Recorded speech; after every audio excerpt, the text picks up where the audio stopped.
তো বন্ধুরা সবাইকে গুড মর্নিং। এখন আমরা পড়ব class 6 NCERT CBSE history chapter 9। ইউটিউবে প্রথমবার বাংলাতে সহজ ভাষায় এনসিইআরটি ক্লাস 6 থেকে ক্লাস 12 সব ধীরে ধীরে কমপ্লিট হবে। আর লাইক করো, সাবস্ক্রাইব করো। ভিডিওটা শুরু হওয়ার আগে একটা খাতা একটা পেন নিয়ে বসে যাও। ইম্পর্টেন্ট ওয়ার্ডগুলো কিওয়ার্ডগুলো আমরা নোট ডাউন করব। এই ভিডিওটা দেখার পরে চ্যাপ্টারটা জলের মতো পরিষ্কার হয়ে যাবে। জাস্ট খাতার দিকে তাকাবে, কিওয়ার্ডগুলো দেখবে।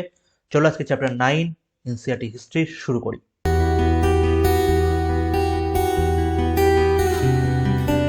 আজকের চ্যাপ্টারের নাম traders, kings and pilgrims. Traders মানে যারা বিজনেস করে, কিংস রাজা, এবং পিলগ্রিমস মানে তীর্থযাত্রী।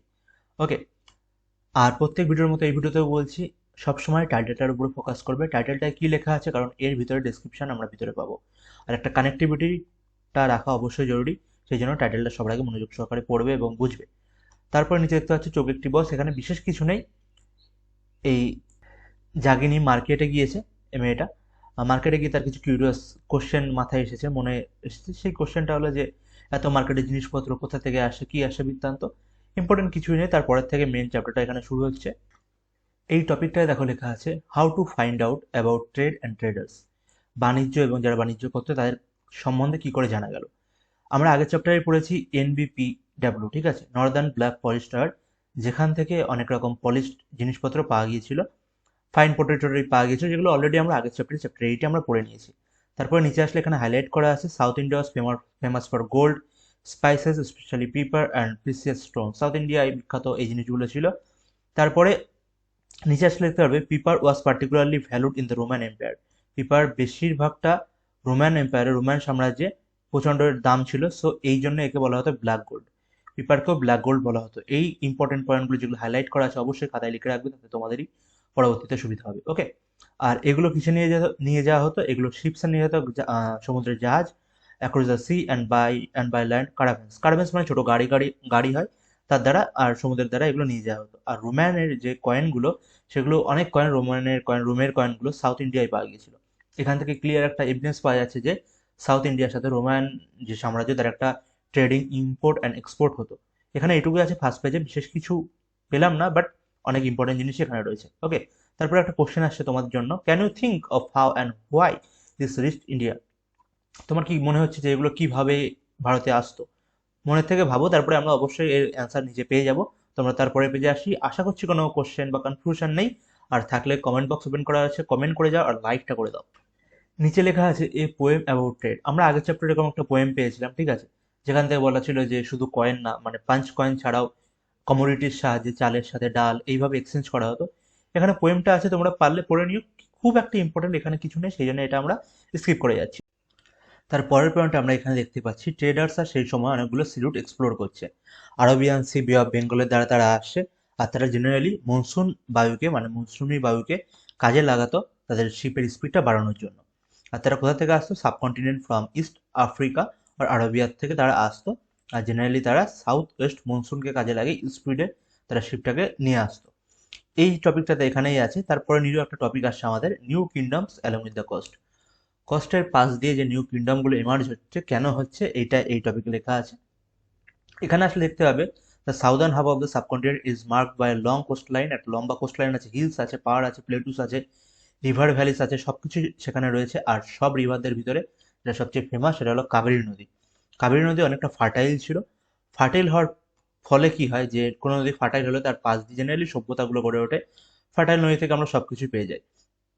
তারপর একটা সঙ্গম টেক্সট। সঙ্গম আমরা জানি সেটা তামিল টেক্সট, আগের চ্যাপ্টারে পড়েছি। সঙ্গম পোয়েম মানে যার নাম হলো মুভেন্দার, সেখানে মেনশন করা রয়েছে। মুভেন্দার কথার অর্থ হলো থ্রি চিফ, তিনটে প্রধান রাজা, চিফ চিফ। সেখান থেকে বলা হয়, এখান থেকে আমরা জিনিস পাচ্ছি, পরের পেজে চলে আসলে উপরেই পেয়ে যাবে।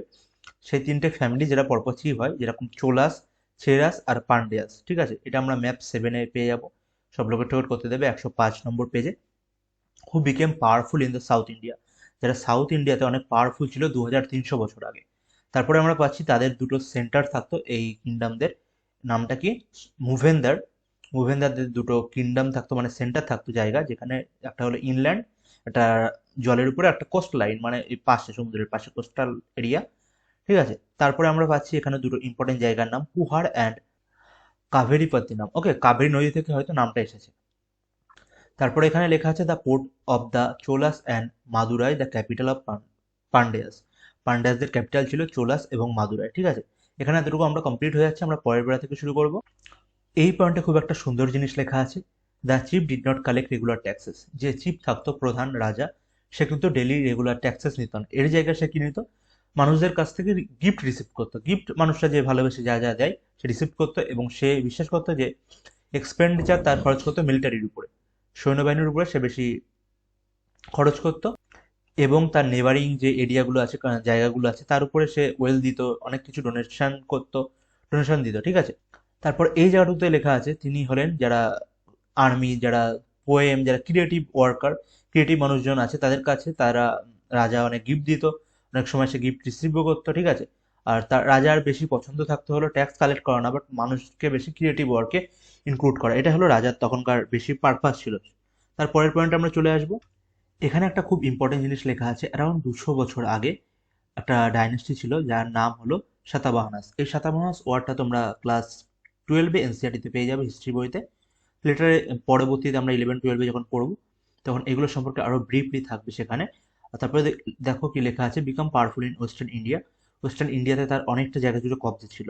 The most important ruler of Satavahanas, ঠিক আছে, ওয়াজ গৌতমীপুত্রা শ্রী সাতাকার্ণী। গৌতমীপুত্রা শ্রী সাতাকার্ণী হলো one of the most important powerful ruler of south India. Okay, তারপরে চলে এসো, এর কথাটা আমরা কোথা থেকে পাই। তার মা একটা স্ক্রিপ্ট তৈরি করেছিলেন, লিখে গিয়েছিলেন, যার নাম গৌতমী বালাশ্রী। তার সেই স্ক্রিপ্ট, লেখা স্ক্রিপ্ট থেকে আমরা তার পুত্র সম্পর্কে ডেসক্রিপশন পাই। তারপরে একটা ইম্পর্টেন্ট জিনিস লেখা আছে, he and other Satavahanas rulers are known as lord of Dakshinapatha. Okay, Dakshinapatha নামে তাদের জানা যেত, যারা সাতাবাহানা রুলার থাকতো সাউথ ইন্ডিয়ায়। ঠিক আছে, এই হাইলাইট করা পয়েন্টগুলো কিন্তু তোমরা খাতায় নোট ডাউন করে করে রাখবে, বাংলায় বা ইংলিশে, যাতে তোমাদের সুবিধা হয়, যাতে তোমাদের বুঝতে পারো পরবর্তীতে। যার মানে literally the route leading to south, যে রুটটা সাউথে নিয়ে যাচ্ছে, এই দক্ষিণা পাথার মানেটা এই। ঠিক আছে, দক্ষিণা মানে দক্ষিণ, পাথা মানে রাস্তা, মানে দক্ষিণ দিকে যে রাস্তা, দক্ষিণ মানে সাউথ, সাউথের দিকে রাস্তা। নর্মাল প্রত্যেকটা সংস্কৃত ওয়ার্ড যখন পড়বে এইভাবে সিম্পল বাংলার সাথে একটা কানেকশন করে নেবে, অবভিয়াসলি সব কোশ্চেনের অ্যান্সার তোমরা পেয়ে যাবে। ওকে, তো এখানে লেখা আছে, তারপর সে তার আর্মিকে ইস্টার্ন, ওয়েস্টার্ন, সাউথ কোস্টে পাঠাতো রক্ষার জন্য, তারপরে নিজের যে সেফটি পারপাস সেই জন্য। Why do you think he wanted to control the coast? এবার তোমার কি মনে হয় সে কোস্ট কেন কন্ট্রোল করতো? অবভিয়াসলি কোস্ট দিয়ে ট্রেডিং বিজনেস হয়, প্রসপারাস হবে রাজ্য, সেই জন্য সে কন্ট্রোল করতো। আর তোমাদের আরো অনেক কারণ আছে, সেগুলো তোমরা নিজে থেকে ভাবো, সব এখন বলবো না। ঠিক আছে, আমরা পড়তে হবে, আর নিজে একটা কোশ্চেন নিজের থেকে লেখা প্র্যাকটিস করো। তারপরের টপিকে আমরা চলে আসবো, the story of the silk route. Silk রুটের নাম আমরা সবাই জানি, ছোটবেলা থেকে শুনেছি।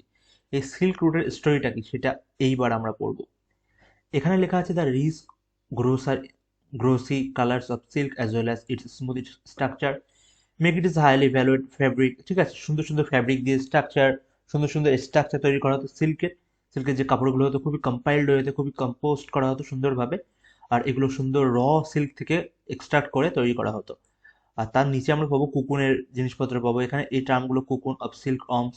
সিল্ক অমস মানে এই যে যেখান থেকে সিল্ক তৈরি হয়, কুকুন থেকে। ঠিক আছে, তারপরে বের করা হয়, তারপরে উইভেন করা হয়, বোনা হয় ক্লোথে। ঠিক আছে, তারপরে দেখো এখানে কি লেখা আছে। তারপরে এখানে লেখা আছে, দেখো, techniques of making silk was first invented in China. প্রথমে চীনে এই সিল্কের মেকিংটা শুরু হয় অ্যারাউন্ড 7,000 বছর আগে। এবং চীনের লোকরা যখন পায়ে হেঁটে ইন্ডিয়াতে আসতো, ইন্ডিয়া চীন পাশাপাশি, তো যখন পায়ে হেঁটে আসতো এবং তারপরে হর্স, ক্যামেলেও আসতো, হর্সেও আসতো এই সিল্ক টিল্ক নিয়ে, আর এই রাস্তাটাকেই পরবর্তীতে নাম দেওয়া হয় সিল্ক রুট। তাহলে বোঝা গেল সিল্ক রুটটা কি। ঠিক আছে, চায়নার লোকজন যেখান থেকে ক্যামেল এবং উঠে করে তাদের সিল্কটাকে ইন্ডিয়ায় আনতো, গুড র মেটেরিয়াল থেকে প্রডিউস হয় সিল্ক, ফাইন কোয়ালিটি, সেটাকেই সিল্ক রুট বলা হয়। পরের পয়েন্টে আমরা চলে যাবো, পরের প্যারায়। তারপরের প্যারাতে আমরা পেয়ে যাচ্ছি এখানে, সামটাইমস চায়না রুলাররা গিফট সেন্ড করতো কোথায়, ইরান অ্যান্ড ওয়েস্ট এশিয়াতে। তারপরে আমরা অ্যাবাউট 2000 বছর আগে তারা একটা সিল্ক, যে পরে একটা ফ্যাশনে পরিণত হয়। বেসিক্যালি রোমের যারা রুলার্স থাকতো, যারা রিচ ফ্যামিলি থেকে বিলং করতো, তারা এই সিল্কটাকে খুবই পছন্দ করতো এবং চায়না থেকে তারা কিনতো। এর সাথে সাথে চায়নার সাথে রোমের একটা খুবই ট্রেডিং বিজনেস, একটা প্রসপারাস ইকোনমিতে পরিবর্তন হয়, এবং সেই রাস্তাটা ছিল ডেঞ্জারাস হাইওয়ে, মাউন্টেন, তারপরে ডেজার্টের দিয়ে, কারণ রোম টোমে যেতে গেলে ডেজার্ট, তারপরে চায়না থেকে পাস হতে গেলে মাউন্টেন তো থাকছে।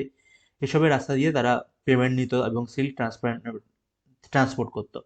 এখানে এতটুকুই আছে, এই পারা পর্যন্ত আশা করছি সম্পূর্ণ ক্লিয়ার হয়ে গেছে। কোনো কোশ্চেন থাকলে কমেন্ট বক্স ওপেন করা রয়েছে, জানাতে পারো। এই পারাতে লেখা আছে লুক আট ম্যাপ 6। ম্যাপ 6-এ তোমরা সিল্ক রুটের অনেক ব্রাঞ্চেস পেয়ে যাবে। তারপরে দেখো বেশিরভাগ যারা কিং তারা চাইতো যে সিল্ক রুটটা কবজা করতে, তাহলে কি হবে সেখান থেকে ট্যাক্সের অনেক বেনিফিট তারা পেয়ে যাবে, এবং যারা ট্যাক্স পে করতো ট্রেডাররা, রাজা অবশ্যই তাদেরকে রবার থেকে, চুরি হওয়ার থেকে, চোরদের কাছ থেকে নিজেদেরকে, ট্রেডারদের রক্ষা করতো। এই প্যারাতে এতটুকুই রয়েছে, সিম্পল, কোনো বিশেষ কিছু নেই। তারপরের প্যারা আমরা চলে আসবো। পরের প্যারাতে এখানে আমরা পেয়ে যাচ্ছি the best known of the rulers who control the silk route were the Kushanas. Kushan যে রাজারা ছিল তারা সিল্ক রুট সবচেয়ে বেশি কবজা করে রাখতো, এবং তারা সেন্ট্রাল এশিয়া এবং নর্থ ওয়েস্ট ইন্ডিয়াতেও কবজা করেছিল অ্যারাউন্ড 2000 বছর আগে। আর two major centres of power are Peshawar and Mathura. Mathura এবং পেশোয়ারে তারা মেজরলি তারা কবজা করে রাখতো সিল্ক রুটটাকে। ওকে, তারপরে দেখো নিচে কি লেখা আছে, তাকশিলাতে যারা যখন শাসন করতো সেই সময় তারা সেন্ট্রাল এশিয়াকে এবং সি পোর্ট আর রিভারের মাউথ যেগুলো আছে সেগুলো তারা সিল্ক রুটের জন্য করে দিয়েছিল, এবং সেই জায়গাতে তারা নিজের আধিপত্য বিস্তৃত করে রেখেছিল। পরবর্তীতে আমরা জানবো যে কুষাণের প্রথম রাজা ছিল যারা হলো ইন্ডিয়ান সাবকন্টিনেন্টে প্রথম গোল্ড ইস্যু করে। পরের পেজে চলে আসবে, যে দেখতে পাচ্ছ নিচে ইস্যুড গোল্ড কুষাণা হাইলাইট করা আছে, এগুলো কিন্তু খাতায় পয়েন্ট আউট করে নেবে। এখন আমরা পরের পেজে চলে আসবো। তারপরের পেজে প্রথম লাইনে একটা জিনিস পাচ্ছি, দেয়ার আর ইউজড বাই, এই কয়েনগুলো যে গোল্ড কয়েনগুলো কুষাণ রুলাররা যারা ইন্ট্রোডিউস করেছিল সেগুলো ব্যবহার করতো ট্রেডার্সরা যারা সিল্ক রুট দিয়ে ট্রেডিং করতো। তারপরে নিচে একটা কোশ্চেন লেখা রয়েছে যে why do you think that difficult to use carts on the silk route. Silk রুটের দ্বারা যে ট্রেডিং করাটা সেটা কেন ডিফিকাল্ট ছিল? অবভিয়াসলি সেখানে পাহাড় ছিল, মরুভূমি ছিল, সেই জন্য, ঠিক আছে, বেসিক্যালি সেই জন্য এখানে ডিফিকাল্ট হয়ে উঠেছিল। আরও অনেক কারণগুলো আছে, বাট সিক্সের লেভেলের এইটুকু লিখলেই যথেষ্ট। তারপরে আরেকটা কোশ্চেন এখানে পেয়ে যাচ্ছে তোমরা, যে ম্যাপটা লোকেট করতে বলছে। সি রুট দিয়ে অনেক সময় ট্রেডিং বিজনেস হতো, সেই সি রুটটা আমরা ম্যাপ নম্বর 6-এ, তোমরা ওখানে গিয়ে লোকেট করো। এটা আমি এখন বলছি না। আর পাশে সবসময় বলি যে এই পাশে যেগুলো লেখা থাকবে এগুলো একটু চোখ বুলিয়ে নেবে, ঠিক আছে? সাঁচি স্তূপ সম্পর্কে লেখা আছে, এগুলো জেনারেলি লোকজন ইগনোর করে দেয়, বাট এগুলো খুবই ইম্পর্টেন্ট পয়েন্ট, ঠিক আছে? এগুলো একটু চোখ বুলিয়ে নেবে, এগুলো আমি আর বলছি না আলাদা করে। তারপরে আমাদের যে হেডিংটা আসছে, the spread of Buddhism. Buddhism কি করে ছড়িয়ে যাচ্ছে? এর আগের চ্যাপ্টারে আমরা সম্রাট অশোককে জেনেছি বুদ্ধিজম কি করে সম্রাট অশোক নিজের ভিতরে রাখছে, তারপর থেকে যেভাবে রাজাদের ভিতরে বুদ্ধিজম ছড়িয়ে যাচ্ছে, ঠিক এইভাবে বুদ্ধিজম ছড়িয়ে গেল কোথায়? কনিষ্কর কাছে। সম্রাট কনিষ্ক, যেটা হলো কুষাণ রুলারদের, সম্রাট না সরি, কনিষ্ক রাজা কুষাণ রুলারদের ভিতরে, ঠিক আছে? কুষাণ রুলার তিনি রুল করেছিলেন অ্যারাউন্ড 1900 বছর আগে। আর তার একটা কোর্ট ছিল, কোর্টে হলো বুদ্ধিস্ট যে পোয়েটরা ছিল, বুদ্ধিস্ট থিঙ্কাররা ছিল, তাদের নিয়ে সেই কোর্ট রুম। সেখানে অশ্বঘোষের নাম আমরা সবাই জানি। অশ্বঘোষ তিনি রচনা করেছেন বায়োগ্রাফি অন বুদ্ধা। তিনি বুদ্ধার উপরে, লর্ড বুদ্ধার উপরে একটা বায়োগ্রাফি লিখেছিলেন। ঠিক সেই কোর্ট পোয়েটে বুদ্ধাচরিত ও প্রেজেন্ট ছিল, ঠিক আছে? তারপরে লেখা আছে অশ্বঘোষা and other Buddhist scholars now began start writing in Sanskrit. Generally কি হতো, আমরা আগের চ্যাপ্টারে সেগুলো পড়ে নিয়েছি, বুদ্ধার যে লেখাগুলো, যে কথাগুলো, সেগুলো প্রাকৃত ল্যাঙ্গুয়েজে লেখা হতো, বলা হতো জেনারেলি। তারপর থেকে সম্রাট অশোক প্রাকৃত ভাষাতেই বলতেন, প্রচার করতেন, যাতে সাধারণ মানুষ সেগুলোকে বুঝতে পারে। এগুলো অলরেডি আগের চ্যাপ্টারে সব ডিটেলে বলা হয়ে গিয়েছে। এখন আমরা দেখছি যে সেই বুদ্ধিস্ট টেক্সটরা ফার্স্ট টাইম কনিষ্ক সম্রাট, সরি রাজা, তিনি হলেন মানুষকে লিখছেন, মানে লিখছেন তার কোর্টে কবিদের দ্বারা, সেটা হলো সংস্কৃত ভাষায়, ঠিক আছে? ফার্স্ট সংস্কৃত তাহলে কি লেখে বুদ্ধের কথা, সেটা হলো রাজা কনিষ্ক। ফার্স্ট পারে এতটুকু আছে, এবার আমরা সেকেন্ড পারে চলে আসবো। এই এখান থেকে দেখো এই নিউ ফর্ম, বেসিক্যালি যখন সংস্কৃত লেখা হচ্ছে, বুদ্ধের যে থটগুলো, আইডিয়াগুলো যখন সংস্কৃতে লেখা হচ্ছে, তখন থেকে বুদ্ধিজমের একটা নিউ ফর্ম আসে, যাকে বলা হয় মহায়ানা বুদ্ধিজম। মহায়ানা বুদ্ধিজম নতুন ফর্ম, যেটা কনিষ্ক আনছে। আর আর সেই ফর্মকে বেসিক্যালি দুটো ভাগে ভাগ করা হয়। যেটা আর্লিয়ার, যেটা আগে থাকতো, সেটা হলো সার্টেন সাইনের দ্বারা বোঝানো হতো বুদ্ধ ধর্মকে, বুদ্ধের আইডিয়াকে। যেমন এখানে পিপল ট্রির একটা সাইন এঁকে দিল, সেখান থেকে বোঝা যাচ্ছে যে এখানে লর্ড বুদ্ধের সাথে কানেক্টেড আছে। কিন্তু এখন চেঞ্জেস আসে কিভাবে? এখন থেকে স্ট্যাচু অফ বুদ্ধ তৈরি হতে শুরু করলো, বুদ্ধর স্ট্যাচু তৈরি হতে শুরু করলো। আর বেসিক্যালি এই স্ট্যাচুগুলো পাওয়া গিয়েছিল মথুরাতে পাওয়া গিয়েছিল, এবং কিছু স্ট্যাচু কনিষ্ক তৈরি করেছিল, সেগুলো তাকশিলাতে পাওয়া গিয়েছিল। এখানে এতটুকু আছে। তারপরে আমরা পাচ্ছি the second changes was a brief in Bodhisattva. বোধিসত্ত্বর কথা আমরা সবাই জানি, বাংলাতে বোধিসত্ত্ব বলা হয়, ইংলিশে বোধিসত্ত্বাভাস, ঠিক আছে? সেখানে কি আছে, there are suppose to be person who are attend enlightenment. Enlightenment মানে সর্বোচ্চ যে উপলব্ধি, নিজেকে বোঝা, নিজেকে জানা, ঠিক আছে, ভগবানের কাছে নিজেকে পৌঁছে দেয়া, এটা হলো এনলাইটেনমেন্ট। এই বোধিসত্ত্ব থেকে আসছে। বোধিবৃক্ষ পরে আসছে সেই টার্মগুলো, সেগুলো আমরা পরে জানবো। দেখো এখানে কি লেখা আছে, they could live in a complete isolation and meditation. Meditation এবং পিসের দ্বারাই সেগুলোকে নেওয়া সম্ভব। পরের পেজে আমরা চলে আসবো ফার্স্ট লাইনে। আর এই থিঙ্কিং এর দ্বারা সাধারণ মানুষকে সাহায্য করা, মানুষের প্রতি ভালোবাসা জাগানো, মানুষকে বোঝা, ঠিক আছে, এই যে বুদ্ধিজমের থট, এই থটগুলো বোধিসত্ত্ববাদ ভালো করে আরো ডিফাইন করছে। আর এগুলো ভেরি পপুলার হয়ে গেল এবং ছড়িয়ে গেল কোথায়, দেখতে পাচ্ছ, central Asia, China, letter on Korea, Japan, ঠিক আছে, সব জায়গাতেই ছড়িয়ে গেল। চীন, ইজিপ্টেও বুদ্ধিজম ছড়িয়ে গেছিল, সেগুলো আমরা আগের চ্যাপ্টারে পড়েছি। আর পাশে এখানে একটা জিনিস লেখা আছে, এটা ইমেজ দেওয়া আছে মথুরার বুদ্ধদেবের, সেটা তোমরা একটু চোখ বুলিয়ে নেবে এর উপরে। তারপরে এখানে লেখা আছে, এই প্যারাটায়, লাস্ট প্যারাটায় লেখা আছে যে বিভিন্ন রকম কেভে সাউথ ইন্ডিয়াতে, ইন্ডিয়ার অনেক পার্টে, সাউথার্ন ইন্ডিয়াতে, নর্থার্ন ইন্ডিয়াতে বুদ্ধিজম ছড়িয়ে গিয়েছিল। ওয়েস্টার্ন ঘাটের দিকে, ওয়েস্টার্ন ঘাট যে পর্বত আছে, ঠিক আছে, সেখানে বুদ্ধিজম ছড়িয়ে গিয়েছিল। বিভিন্ন কেভে বুদ্ধের ছবি পাওয়া গিয়েছে, মানে সেখান থেকে মঙ্করা হয়তো সেখানে থাকতো, এরকম অ্যাজুম করা হয়। এখানে ছবি দেখতে পাচ্ছ লর্ড বুদ্ধার। আমরা এই পেজে এতটুকু আছে, আশা করছি সম্পূর্ণ ক্লিয়ার হয়েছে, সব পয়েন্ট আউট খুলে খুলে বলা হচ্ছে। আর কিওয়ার্ডগুলো যেগুলো বলছি সেগুলো কিন্তু খাতায় নোট করো, তাহলে চ্যাপ্টারটা জলের মতো তোমার সামনে চলে আসবে এই ভিডিওটা শেষ হওয়ার পরে। ওকে, আর যারা লাইক করছো না, লাইক করে দাও। আর আমরা পরের পাতায় চলে আসবো। এখানে লেখা আছে, এই প্যারাটায় বুদ্ধিজম ছড়িয়ে গিয়েছিল কোথায়, শ্রীলঙ্কায়, Myanmar, Thailand, parts of southern Asia including Indonesia, এই সব জায়গায় কিন্তু বুদ্ধিজম ছড়িয়ে গিয়েছিল।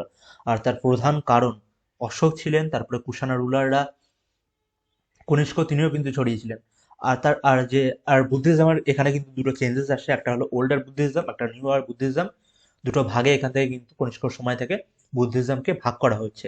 এবং তারপরে দেখতে পাচ্ছ, the older form of Buddhism known as Theravada. Theravada Buddhism হলো ওল্ডার বুদ্ধিজম, যেখানে ওরকম সাইন করা হতো, সাইন একে লর্ড বুদ্ধাকে রিপ্রেজেন্ট করা হতো, আইডিয়াকে রিপ্রেজেন্ট করা হতো। তারপরে যে নতুনটা আসে সেখানে বুদ্ধার নিজের ছবি এঁকে তার থটস এবং আইডিয়াকে দেখানো হতো। এখানে এতটুকু আছে। তারপরে এখানে একটা নতুন টপিক আসছে, the quest of the pilgrims. এখানে কোয়েস্ট মানে কোশ্চেন করা, ঠিক আছে, দ্য কোয়েস্ট অফ পিলগ্রিমস মানে তীর্থযাত্রীদের কোশ্চেন। এখানে আসলে দেখতে হবে, as traders journeys to distant lands of caravans, তারা যখন ওই গাড়ি থেকে, শিপস থেকে যারা এক জায়গা থেকে আরেক জায়গায় গিয়ে তীর্থযাত্রা করতো, তাদের ভিতরে কিছু কোশ্চেন জন্মাতো। এবং পিলগ্রিমস এর মানে এখানে বক্স করে লেখা রয়েছে, man and woman who undertake journey to holy places in order to offer worship, যারা পুজো করার জন্য এক জায়গা থেকে আরেক জায়গায় পবিত্র স্থানে যেত, ঠিক আছে। তারপরের পরে আমরা চলে আসবো এখান থেকে। তারপর আমরা কিছু যারা তীর্থযাত্রী ছিল তাদের নাম এখানে পাচ্ছি। ফেমাস তীর্থযাত্রী চায়না থেকে এসেছিল, বুদ্ধিস্ট পিলগ্রিমস ফাহিয়েন, ঠিক আছে, ফাহিয়েনের নাম আমরা সবাই জানি, হু কেম সাবকন্টিনেন্ট কত 1600 বছর আগে, শতক হাজার, মানে 1600 বছর আগে, ঠিক আছে। ইউয়েন সাং এসেছিল অ্যারাউন্ড 1400 বছর আগে। আর আইকুইং এসেছিল 50 বছর পরে ইউয়েন সাং এর আসার পরে, ঠিক আছে। এবং এরা সবাই বুদ্ধিস্ট জায়গাগুলো, যেখানে ভগবান বুদ্ধ তার নিজে বাণী প্রচার করেছেন, যে জায়গাগুলো তিনি গিয়ে ধ্যান করেছেন, সেই জায়গাগুলো তারা মঙ্ক এবং মনেস্ট্রিজগুলো তারা ভিজিট করেছিলেন। এবং সেই নিয়ে তারা অনেক লিখে গিয়েছিলেন, স্কাল্পচারে, বইতে লিখে গিয়েছেন, সেগুলো আমরা পরে পড়বো। আর এই প্যারাতে সেটাই লেখা আছে যেটা আমি বললাম, যে তারা বিভিন্ন তাদের যে লেখাগুলো আছে, তারা কি কি রিয়েলাইজ করেছিলেন, সেগুলো এখানে লেখা রয়েছে। ওকে, তার পরের পাতায় চলে আসবো। এই জায়গাতে ফাহিনের যখন চায়নাতে ফিরে যাচ্ছে, তার একটা ছোট ডেসক্রিপশন সে দিয়েছে, যে চায়নাতে ফিরে যাওয়ার সময় প্রচণ্ড ঝড় টড় হয় সমুদ্রের ভিতরে, 13 দিন ধরে এই ঝড় চলে। এবং যারা মার্চেন্ট ছিল তাদের খুব মূল্যবান দামি জিনিসপত্রগুলোকে তারা আউটসাইড নদীর ভিতরে, সমুদ্রের ভিতরে ফেলে দিচ্ছিল, কারণ যাতে শিপটাকে লোডটা ঠিকঠাক থাকে। এই ছোট একটা ডিসক্রিপশন আছে, অতটাও ইম্পর্টেন্ট না। তার পরের পাতা এখান থেকে শুরু করব। তারপর এখানে ইউয়েন সাং এর বর্ণনা দেওয়া রয়েছে, আর নামগুলো কিন্তু খাতায় লিখে রাখবে, ঠিক আছে। ইউয়েন সাং, সে যখন ফিরে আসছে তখন তার সাথে ছিল স্যান্ডেলউড, গোল্ড, সিলভার। স্যান্ডেলউড মানে হলো চন্দন কাঠ, গোল্ড, সিলভার ছিল, আর বুদ্ধদেবের কিছু মূর্তি ছিল। 600টা ম্যানুস্ক্রিপ্ট ছিল, ওভারলোডেড ছিল, আর 20টা হর্সের উপরে ছিল, আর 50টা ম্যানুস্ক্রিপ্ট সেগুলো হারিয়ে যায় যখন যে ক্রসিং করে ইন্দাস নদী ক্রসিং করার সময় সে সেগুলোকে জলে ফেলে দেয়, ঠিক আছে, কারণ লোডেড হয়ে গিয়েছিল। আর বাকি তার জীবনকালে সে হলো সেই ম্যানুস্ক্রিপ্টগুলো, যেগুলো কুষাণের সময় থেকে তো সংস্কৃতে লেখা হচ্ছে, আহ, সেই সাংস্কৃতিক ম্যানুস্ক্রিপ্টগুলো সে চাইনিজ ল্যাঙ্গুয়েজে সে ট্রান্সলেট করে। তারপরে আমরা এখানে পাচ্ছি নালন্দার কথা, a unique centre of Buddhist learning. Nalanda একটা unique centre of Buddhist learning কেন বলা হচ্ছে, নিচে লেখা আছে, চলো পড়ে নিই। দেখো এখানে কি লেখা আছে, নালন্দাতে বুদ্ধিস্টদের অনেক স্ক্রাপচার ছিল, ঠিক আছে, অনেক লেখা ছিল, বইপত্র ছিল। আমরা সবাই জানি বিহারের নালন্দা বিশ্ববিদ্যালয় পৃথিবীর সর্বশ্রেষ্ঠ বিশ্ববিদ্যালয় ছিল সেই সময় পৃথিবীর ভিতরে। আর প্রথম পৃথিবীর বিশ্ববিদ্যালয় বলে নালন্দার নামটাই উঠে আসছে। আর সেখানে যাবতীয় বই আসতো, সেখানে ফরেন কান্ট্রি থেকে স্কলাররা আসতো পড়াশোনা করার জন্য। ঠিক সেই জিনিসটাই এখানে লেখা রয়েছে, ঠিক আছে, যেটা বললাম একটা গল্পের মতো করে ছোট ডেসক্রিপশন। পরবর্তীতে তোমরা আরো যখন হায়ার ক্লাসে পড়বে তখন এগুলোর ডিটেল স্টাডি তোমরা করবে। তার পরের পাতা আমরা চলে আসবো, তার আগে এখানে কি একটা লেখা আছে, list the reason why Xuanzang wanted to study in Nalanda. হ্যাঁ, লেখা আছে যে কেন ইউয়েনসাং নালন্দায় স্টাডি করতে চেয়েছিল, কারণ সেখানে লটস অফ ইনফরমেশন ছিল, নলেজ ছিল, বুক ছিল। আর সেই সময় সব জায়গায় তো লাইব্রেরি বইটা অ্যাভেলেবেল ছিল না। আর নালন্দা ছিল বইদের একটা মানে ভর্তি, বইয়ে ভর্তি জায়গা, যেখান থেকে নলেজ আনলিমিটেড পাওয়া যেত। সেই জন্য স্কলাররা সেখানে আসতো। তার পরের পেজে চলে আসবো, আর এর পরের পেজে পাশে একটা কিছু লেখা আছে, ঠিক আছে, বিষ্ণু অ্যাজ ভার্না। এটাও তোমরা পড়ে নেবে। আর আমরা এখান থেকে শুরু করছি দ্য বিগিনিং অফ ভক্তি। ভক্তি মুভমেন্ট যেটা আমরা 11-12 গিয়ে পড়বো, সিবিএসসিতে আছে, এনসিআরটিতে আছে, সেগুলো আমরা পরে পড়বো। কিন্তু এখানে একটা ছোট্ট একটা লেখা আছে ভক্তি নিয়ে, বিগিনিং অফ ভক্তি, সেটা কারণ আমরা পড়বো। এই যে দেখতে পাচ্ছ, এই যে পার্টটা আছে দ্য বিগিনিং অফ ভক্তি, এটা খুব সহজ, যেটাকে আমরা বাংলায় ভক্তি বলি। এখানে অনেকগুলো গডের আমরা নাম পাবো, ডেইটিস মানে দেব দেবী, ইনক্লুড শিবা, বিষ্ণু এবং গডেস সাজাজ দুর্গা, ঠিক আছে। তার তলায় দেখতে পাচ্ছ এখানে যে ভক্তি কি, যে devotion to his or her chosen deity. আমরা যখন নিজেদের পছন্দের কোনো দেবতা বা দেবীকে উপাসনা করি, সেটাই হলো ভক্তি, নিজেদের মন থেকে একদম সেলফলেস হয়ে। আর সেটা ম্যাটার করে না সে ধনী বা গরিব, সব মানুষই করতে পারে নিজের মন থেকে নিজের ভগবানকে উপাসনা করা, এটাই হলো ভক্তি। সিম্পল জিনিস এখানে লেখা আছে। তার তলায় একটা জিনিস লেখা আছে, দেখতে পাচ্ছ, দ্য আইডিয়া অফ ভক্তি। কোথা থেকে আসছে? ভগবদ গীতাতে এই ভক্তির কথা মেনশন করা রয়েছে, ভক্তির কথা, হিন্দু ধর্মগ্রন্থে। আর ইনক্লুডেড এটা কোথায় পাওয়া যায়? মহাভারতে, ভগবদ গীতা মহাভারতে শ্রীকৃষ্ণ যা অর্জুনকে বলেছিল, এই তলার লাইনেই লেখা আছে, সেটাই হলো ভগবদ গীতা। আর সেখানেই রয়েছে এই ভক্তির কথা। এখানে বিশেষ কিছু নেই, কিন্তু ভক্তি যেটা কথাটা বললাম, এই যে এক লাইনে এখানে লেখা আছে, devotion of his or her chosen deity, এটাই হলো ভক্তি। সিম্পল এক লাইনে দিয়ে দেবে, আর 1 নম্বরের কোশ্চেন দেবে, বেশি নম্বরের কোশ্চেন ভক্তি দিয়ে দেবে না। ওকে, তার তলায় চলে আসবো আমরা। এখানে দেখো লেখা আছে, according to system of beliefs if a devotees worship to chosen deity with a pure heart. এটা হলো মানে যেটা বললাম একটু আগে, সেটা এখানে লেখা আছে, নিজের মন থেকে একদম পরিষ্কারভাবে যেটা চাইবে, সেটা হলো এই ভক্তির কনসেপ্টটা আসছে, বিগিনিং অফ ভক্তি। আর আমরা পরবর্তীতে 11-12 এর কনসেপ্টটা পাবো, ঠিক আছে, আরো বেশি বিস্তারিত পড়বো। এখানে বিশেষ কিছু নয়। আর পাশে যে ছবিগুলো আছে সেগুলোর উপরে সবসময় ফোকাস করবে, যেরকমটা আমি প্রত্যেক ভিডিওতে বলি। তার তলায় লেখা আছে ভক্তি নামে একটা নীল কালারের বক্স। এই বক্সে এখানে লেখা আছে ভক্তি সম্পর্কে। কোথা থেকে এসেছে? সংস্কৃত ওয়ার্ড ভাজ, BHAJ, যার মিনিং ডিভাইন অর শেয়ার, ঠিক আছে, ডিভাইন গড বা শেয়ার করা।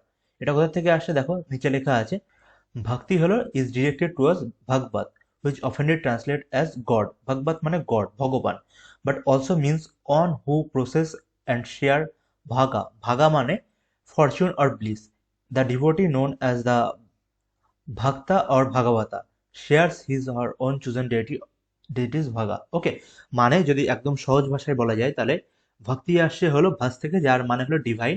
তুমি যখন কোনো ডিভাইনের কাছে কিছু শেয়ার করছো, চাইছো, ডিভাইন একটা এনভায়রনমেন্ট তৈরি করছো, ডিভাইন বলতে কিছুই না, একদম সেলফলেস হয়ে নিজের স্বার্থটাকে ত্যাগ করে কারোর জন্য চাওয়া, ঠিক আছে, সেটা হলো এখানে ভক্তির মূল কনসেপ্ট, সেটা এখানে লেখা আছে। ওকে, এই বক্সটাতে এটুকু লেখা আছে। আর নিচে একটা পোয়েম আছে, এই পোয়েম বাই ভক্তা। এই পার্টটাতে লেখা আছে পোয়েম বাই ভক্তা, যার নাম হলো তামিল, সে হলো আপার। আপারকে কি বলা হতো? আপার ছিল বেল্লালা। বেল্লালা আমরা আগের চ্যাপ্টারে পড়েছি, চ্যাপ্টার 8, মানে হলো যারা স্নেক তারপরে স্টোনদের পুজো করে, শিব, লর্ড শিবের যারা বেসিক্যালি ভক্ত হয়। এখানে লেখা আছে ডিভোটি অফ শিবা। আগের চ্যাপ্টার 8 যারা মিস করে গিয়েছে, আগের ভিডিওতেই রয়েছে, দেখে নিতে পারো, সিরিয়াল ওয়াইজ ক্লাস 6-এর হিস্ট্রি। তো এখানে একটা পোয়েম আছে, সাধারণ পোয়েম, এটা অতটা ইম্পর্টেন্ট নেই। যেখানে লেখা আছে গঙ্গার পুজো কি করে হতো, লম্বা চুল শিবার, সেই সম্পর্কে সে একটা পোয়েম লিখেছিল। মেন কথা হলো এই যে আপার, আপার এই নামটা তোমাদের মনে রাখতে হবে, নোট ডাউন করে নাও। আর আপার ছিল একটা ভেল্লালা, ভেল্লালার মানে যেটা বললাম সেটাই। ওকে, তার তলায় দেখো কি লেখা আছে। লেখা আছে এইসব দেবতাদের দেবীদের জন্য আলাদা একটা জায়গা করা হতো, যেখানে তাদের পুজো করা হতো।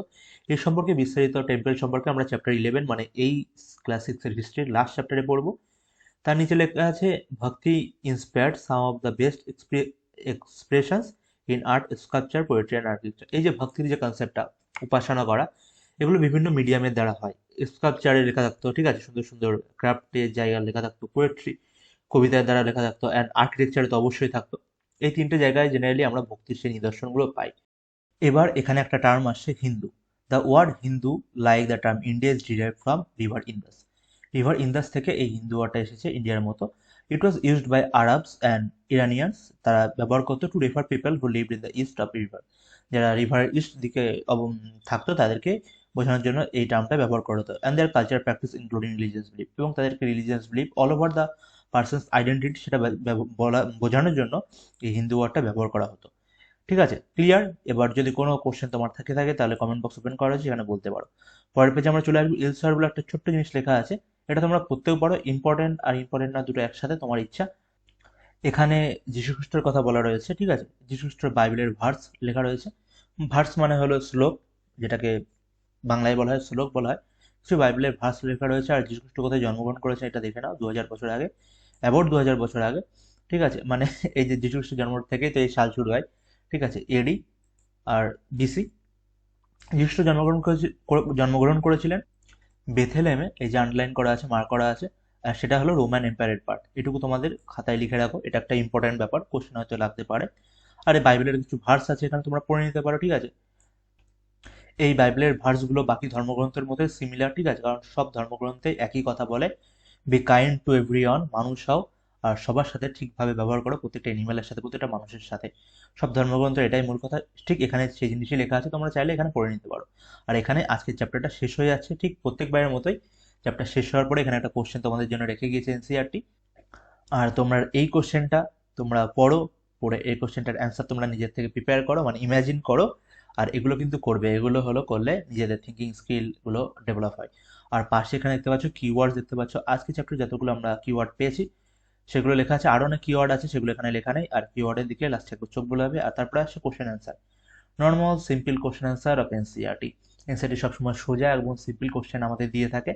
ঠিক আছে, যেগুলো পড়ালাম তার ভিতরে যদি তুমি মনোযোগ সহকারে শুনে থাকো, বুঝে থাকো, এই কোশ্চেনগুলো খুবই সহজ। 1 2 লাইন 3 লাইন 4 লাইন ছোট কোশ্চেন আছে, নিচে ডেসক্রিপটিভ কোশ্চেনও আছে, উপরে ম্যাথ দেখলাম আছে, ফিল ইন দ্য ব্ল্যাঙ্কস আছে। ওগুলো তোমরা করো, কোনো অসুবিধা হলে কমেন্ট বক্সে কোশ্চেন করো। যদি তোমাদের দরকার হয় তাহলে অন্য কোনো ক্লাসে এগুলো নিয়ে আলোচনা হবে, কোশ্চেন অ্যান্সার নিয়ে আলোচনা হবে। এখন আমরা টেক্সটগুলো পড়াচ্ছি, আশা করছি টেক্সটগুলো সম্পূর্ণ ক্লিয়ার হয়ে গেছে জলের মতো। তুমি যদি নোট ডাউন করে থাকো তাহলে একদম ক্লিয়ার। আর এনসিইআরটি বাংলায় প্রথমবার ক্লাস 6 থেকে 12 পর্যন্ত ইউটিউব একটা লাইক করো, সাবস্ক্রাইব করো আর বন্ধুদের কাছে শেয়ার করো, যাতে সবাই এনসিইআরটি ঠিকঠাক করে বুঝতে পারে। আর দেখা হচ্ছে নতুন ক্লাসের সাথে। এনসিইআরটি হিস্ট্রি তো ক্লাস 6 শেষ হয়েই গেল, দুদিনের ভিতরে ক্লাস 9 বলছি, ক্লাস 6-এর চ্যাপ্টার 9 পর্যন্ত শেষ করে দিয়েছি।